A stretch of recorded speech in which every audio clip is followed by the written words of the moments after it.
O romance urbano, páginas 64 a 73 do livro didático. Literatura brasileira, segundo ano. Bom, o romance urbano também conhecido como o retrato da vida na corte. Ele aparece no cenário brasileiro no início do século XIX, por volta de 1830, trazendo para os moradores da capital do Império uma nova forma de entretenimento. A leitura de romances estrangeiros, principalmente franceses, traduzidos e publicados em jornais brasileiros na forma de folhetins, faz com que o público brasileiro buscasse uma forma de imitar também esse entretenimento europeu a nível nacional brasileiro. É quando escritores brasileiros, entusiasmados pelo sucesso dos folhetins franceses, aventuraram-se na criação de romances. E em 1843 surge o primeiro romance brasileiro, O Filho do Pescador, de Teixeira e Souza. Mas foi com Joaquim Manoel de Macedo e José de Alencar que os folhetins alcançaram um grande sucesso no Brasil. Bom, preservando aquela característica estrutural dos folhetins estrangeiros, esses escritores, ao falar de amores idealizados, introduziram elementos totalmente nacional, totalmente brasileiros, como a vida na corte e os costumes da burguesia brasileira.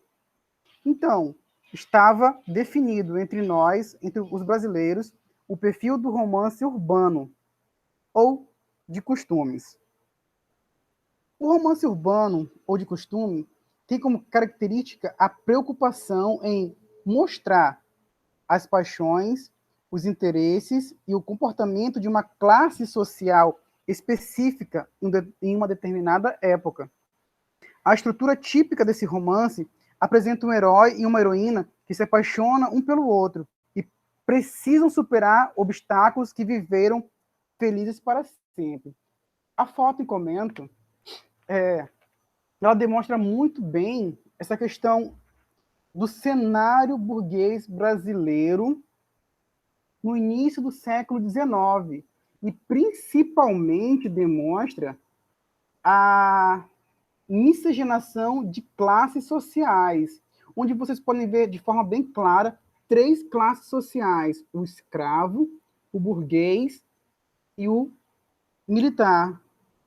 O romance urbano vai falar muito dessa divisão de classe social, desses costumes da corte.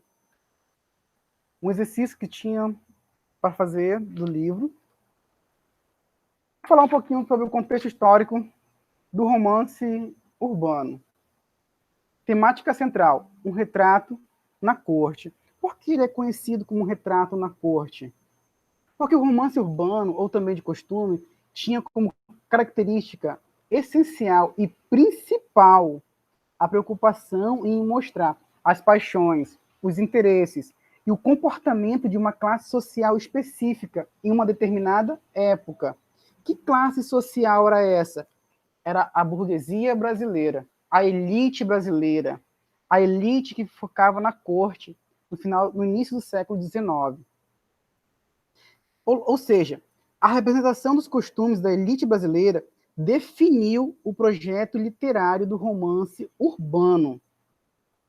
As dezenas de títulos escritos por Joaquim Manoel de Macedo e José de Alencar adotaram o mesmo pano de fundo: Rio de Janeiro, capital do Império, para as histórias de amor que fizeram o deleite da população dos jovens daquela época. Então, a temática central, o cenário, as personagens, a maior característica do romance urbano é falar, é divulgar os costumes da burguesia brasileira no início do século XIX. Agente do discurso. Quem produziu esse romance e onde esse romance circulou? Quem produziu esse romance já é um escritor profissional, ou seja, um escritor que sobrevivia da venda de seus romances, ou seja, houve um estímulo à criação literária, porque esse escritor dependia da venda de seus textos para sobreviver, ou seja, como ele dependia totalmente da venda desses textos para sobreviver, ele começou a produzir em larga escala, tipo quase semanalmente, para poder ter renda própria. Onde esse romance, produzido por um escritor profissional, circulava, era vendido nas páginas de periódicos através dos folhetins.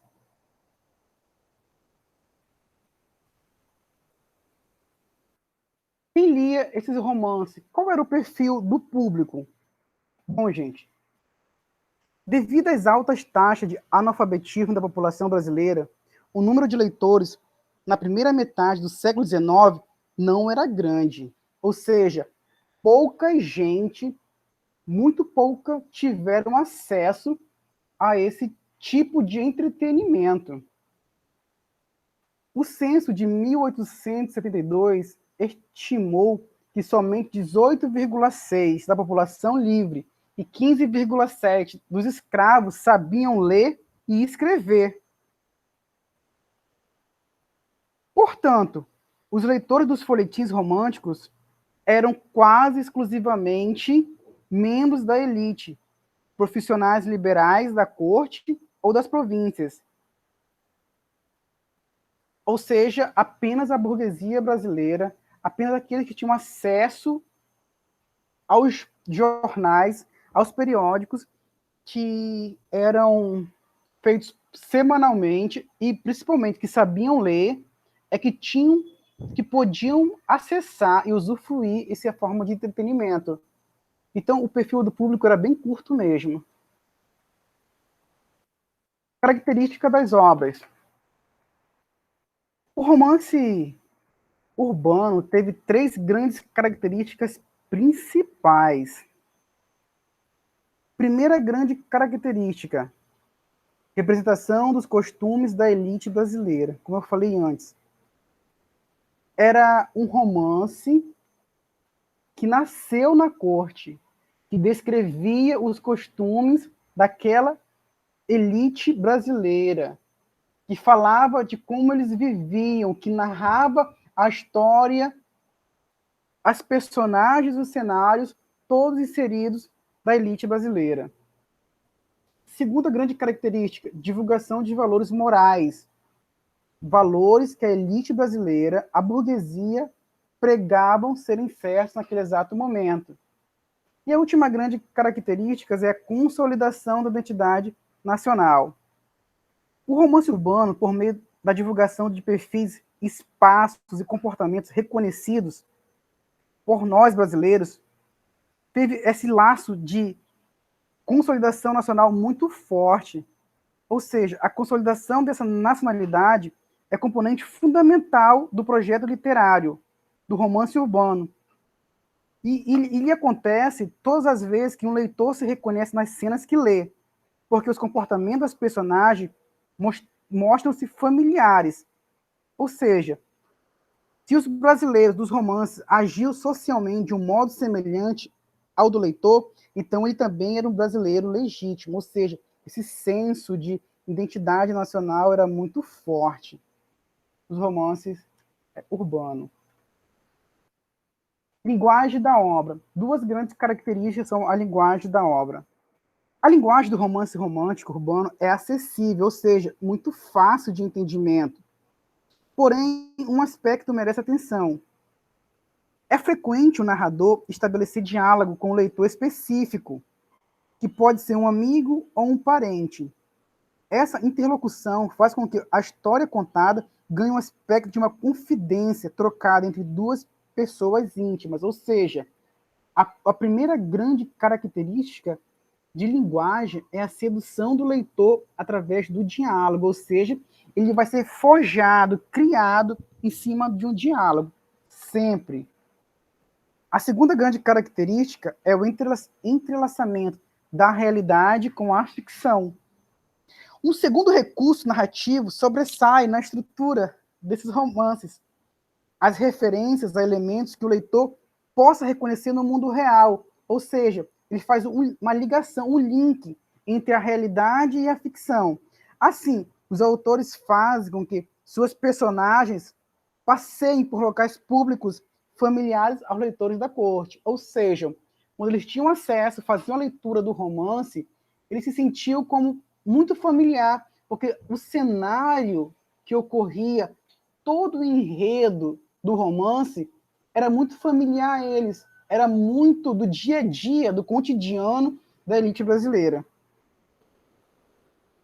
Como que o romance urbano aconteceu no Brasil? Ele aconteceu no Brasil através de 3 autores. O primeiro, Joaquim Manuel de Macedo. Joaquim Manuel de Macedo, ou o Macedinho, como era conhecido, conquistou um público leitor fiel por produzir em grande quantidade textos marcados por uma certa ingenuidade narrativa e de muito bom humor. Ele escreveu 18 romances, dentre os quais se destacam A Moreninha, O Moço Loiro e A Luneta Mágica. Escreveu também peças de teatro e poema. O retrato da elite brasileira da corte, que surge das páginas de seus romances, conta com alguns tipos inconfundíveis. Ou seja, quando o enredo de Manuel de Macedo era muito peculiar à elite brasileira. As personagens deles eram pessoas reais, quase verossímeis, da elite. Os estudantes, a moça namoradeira, a criada intrometida, a senhora fofoqueira e inconveniente, a avó carinhosa, todos eles envolvidos em cenas que se desenrolam em espaços claramente brasileira. Sendo mais específico, o cenário de Joaquim de Manuel de Macedo é a ilha de Paquetá, as matas da Tijuca, os espaços urbanos do Rio de Janeiro. Outro grande escritor que aconteceu o romance urbano no Brasil é José de Alencar, conhecido como o crítico dos costumes. José de Alencar foi quem deu ao romance urbano uma forma mais bem acabada, mais completa, de modo um pouco diferente dos outros escritores desse período.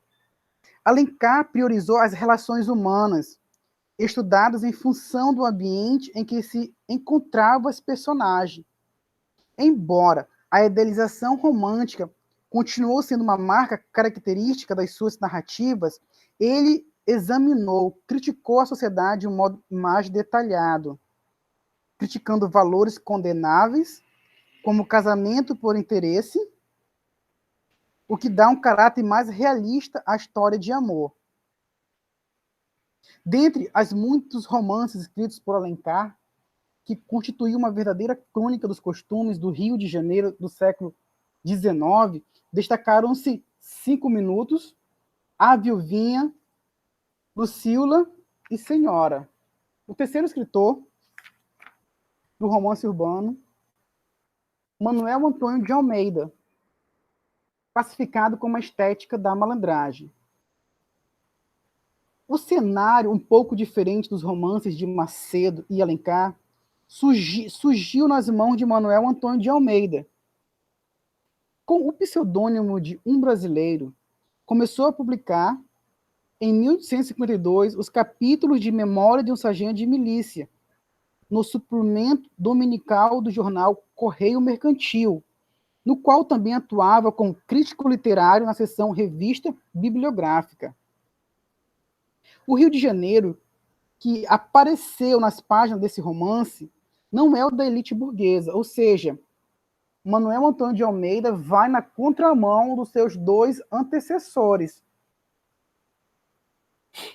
mas das camadas mais baixas da população. Entremeando de episódios engraçados, Memórias de um Sargento de Milícia conta as aventuras de um certo Leonardo, filho de Leonardo Pataca e de Maria da Hortaliça. Criado pelos padrinhos, um barbeiro e uma parteira, Leonardinho mete-se em 1000 peripécias, comportando-se como um verdadeiro anti-herói, que aprecia a malandragem e envolve-se com várias mulheres. Todas as características fazem com que esse romance ocupe uma posição diferente dentro do quadro dos românticos brasileiros, quase uma comédia de costume. Memória do Sargento de Milícia ganha contornos realistas quando apresenta o avesso de instruções sociais que se imaginavam seja de forma sérias e respeitosas. Muito bom.